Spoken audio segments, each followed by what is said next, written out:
Tourism പ്രൊമോഷന്റെ ഭാഗമായി വർക്കലയിൽ Christmas പുതുവത്സര സമ്മാനങ്ങളായി വിവിധങ്ങളായ എൻ്റർടൈൻമെൻറ്റ് പരിപാടികൾ ഒരുക്കിയിട്ടുണ്ട്. അതിലെ ഏറ്റവും ആകർഷണം അവിടെ കടലിലേക്ക് നീണ്ടുകിടക്കുന്ന ഒരു ഫ്ലോട്ടിംഗ് ബ്രിഡ്ജാണ്. ഒരു ദിവസം ആസ്വദിക്കാൻ നിരവധി റൈഡുകൾ ഇവിടെ ഒരുക്കിയിട്ടുണ്ട്.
വർക്കല പാവനാശത്തെ ഫ്ലോട്ടിംഗ് ബ്രിഡ്ജിലാണ് ഇപ്പോൾ നിൽക്കുന്നത്.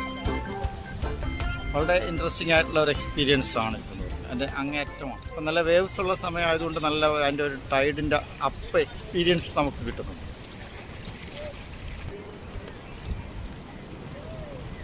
നമ്മുടെ ബേക്കിൽ നിന്നൊക്കെ ഇപ്പോൾ ഒരുപാട് ആളുകൾ വന്നുകൊണ്ടിരിക്കുന്നു.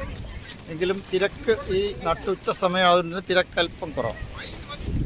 നമ്മുടെ അഭിഭാഷക സുഹൃത്ത് അജയകുമാറാണ് നമ്മുടെ ഒപ്പം ഉള്ളത്.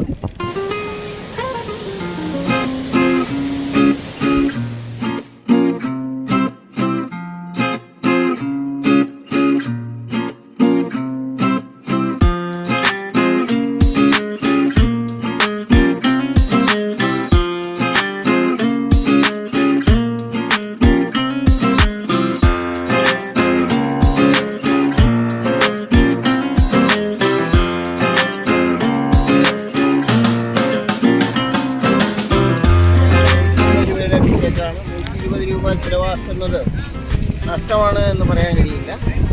എന്തായാലും ഒരു ഫ്ലോട്ടിങ്ങിൻ്റെ ഒരു തിരയുടെ മുകളിൽ നിന്ന് ഒരു നൃത്തം ചെയ്യുന്ന ഒരു അനുഭൂതി നമുക്ക് കിട്ടാൻ ഈ ഫ്ലോട്ടിംഗ് ബ്രിഡ്ജ് സഹായിക്കും. കേരള ഗവൺമെൻറ്റിൻ്റെ ഒരു മെച്ചപ്പെട്ട ഇടപെടലായി തന്നെ ഇത് നമുക്ക് കാണാവുന്നതാണ്.